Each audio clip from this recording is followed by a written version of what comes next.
to my film and TV channel. You're all staying safe and well. We've got a drama today. It's been out for 3 or 4 months, certainly over in the US. Check your territories if you want to have a look at this. And I like this because it's based on a true story, or it's based on a true organisation, shall we say, or something that's happening in US prisons.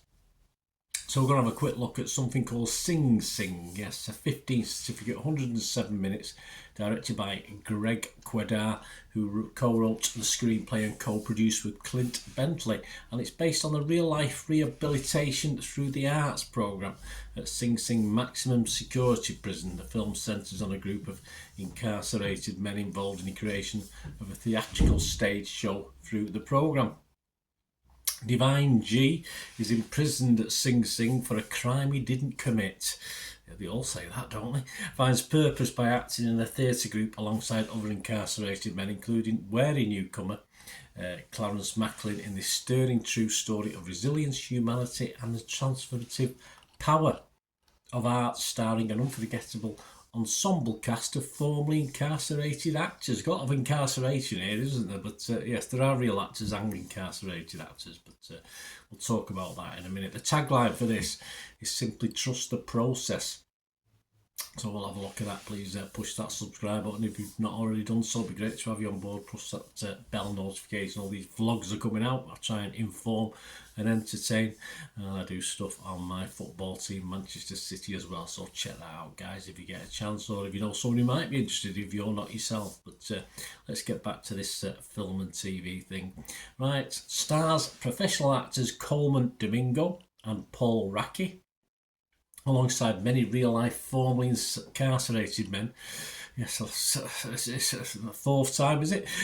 Who were themselves alumni of the programme during their incarceration, including, I think they should have just called this incarceration, shouldn't they? Including Clarence Divine I. Macklin, there's a great name, and John Adrian J.J. Velazquez.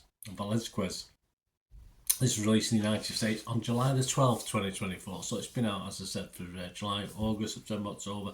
I'm recording this on the 12th of October, 2024. So July, August, September, yeah, 3 months. So you might have already watched this. If you have, I don't know why you're watching this. Well, I see my opinion on it, I don't know. But check your territories anyway, guys, for availability. Personally, I don't think this is anything like I've really seen before. Of course, I've seen many prison films, and the sort of link of this with what's happening in real life was quite interesting. And it is very hard to see the joy between those that act professionally and those that act but have been through the system. So all credit to the cast, because I couldn't hardly tell the difference. In fairness, I wouldn't, if you'd said to me that he's a proper actor and he isn't, I wouldn't have known. Coleman Domingo, of course, stands out. I mean, he is a great lead. He obviously a great actor. But I think all the actors and the characters they play really work in this. As I say, some are playing themselves, but so you'd hope they do a half-decent job, wouldn't you? It deliberately seemingly steers clear of too much prison drama. Of course, you're talking about a parole or your hearings and stuff like that, but there's not a lot of behind-the-scenes things that I'd imagine you get in maximum security prisons, but it is beneath the surface there, bubbling away.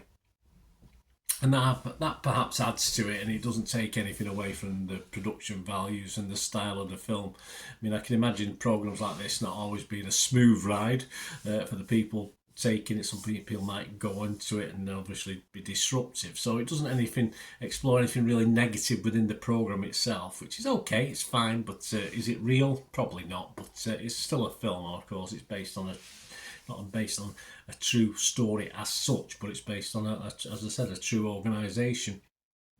I think with a budget and a 107-minute run time, certain things couldn't be explored fully, but a great watch nonetheless. I'll say I might have preferred a little bit of something a little bit edgier, but I don't think that's what they were trying to get at with this film. So that's just me in my sort of entertaining mode, if you like.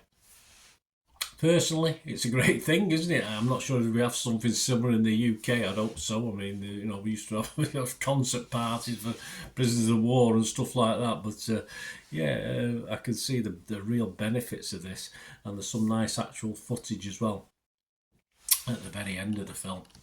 So my scores on this, as I say, it's not the sort of thing I normally score, but I thought, yeah, well, it is. It was entertaining as a drama. It was entertaining. It was quite interesting. It won't appeal to everybody, but as long as you know, as long as you go into it knowing what to expect, I will be fresh on Rotten Tomatoes. I'll be positive on Metacritic.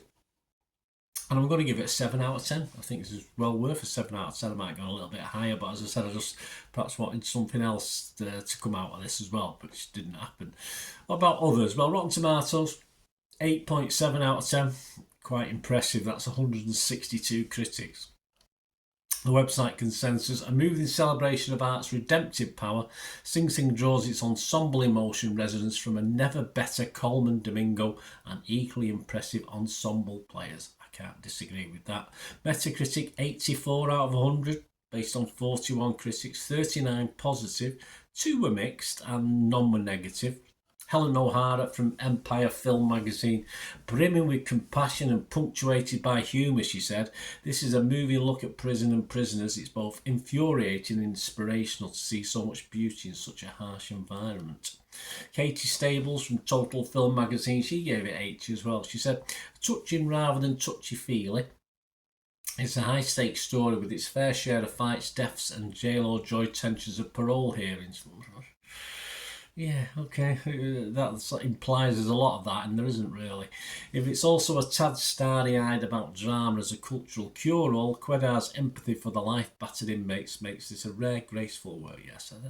I'm sure there's a bit more warts on this than we get to see in this film. Peter Bradshaw of The Guardian, he wasn't quite as impressed, but he still give it a 60. He still give it 6 out of 10. He said it's an intriguing filmic tribute to the rehabilitation programme, effective altruism in action. Of course it is. There you go, big words there. I'm not going to use that other big word now. Rotten Tomatoes audience, yep, like it, 4.5 out of 5. Metacritic users, yep, like it, 7.2. And Internet Movie Database, always a quick look at that. As I'm recording this, as I say, on the 12th of October, almost 3,500 scores and reviews, and it's getting a healthy 8 out of 10. So I feel a bit mean now with my score, but there you go.